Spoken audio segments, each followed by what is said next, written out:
In a remote area of Monroe County live farmers who moved here from San Diego. We've owned it about 13 years now, and we came out here because of the country and the animals in the country. Mike and Ruth Parton live near several neighbors who have leased their lands to fracking companies and are concerned. God created this world and it's beautiful all around us. And the damage that follows the gas and oil plays is substantial. And to me, that's not being a good steward of our earth. But is that true? And what exactly is fracking? Fracking basically is a method of getting at natural gas, which is buried deep underground. You know, in the last 100+ years that we have had oil and gas development in Ohio, we have only extracted about 10% of what is actually available. So this is giving producers access to the other 90%.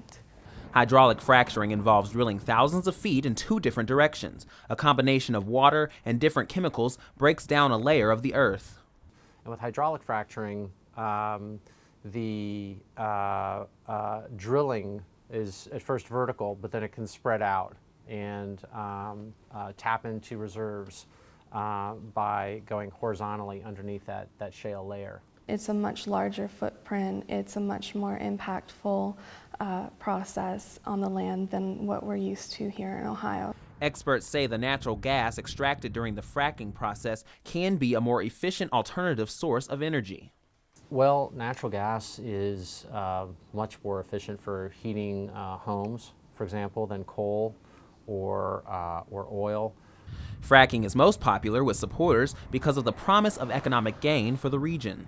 I think in Athens County and in Appalachian, Ohio, I think we have a lot of landowners that, you know, are pro oil and gas development because they do want to see economic return come to this region. Now, while the Partons haven't seen too many effects of fracking on their farm, one of the things they are really concerned about is that water supplies, like this stream, which isn't too far from their farm, may be contaminated. Concerns me about my family and about my horses. Groundwater can get contaminated, and once groundwater gets contaminated, it's very, very difficult to clean up. Another concern? Air pollution. I think air emissions is also another huge issue that has largely been overlooked. And I think that regulators need to continue looking at how to maintain our air quality and improve our air quality for the long term. OU environmental geography professor Jeff Buckley says more research needs to be done about the long-term effects of fracking. Companies that employ this method have not had to disclose the chemicals that they use, and so that's made sort of detecting what these contaminants are a little bit more difficult.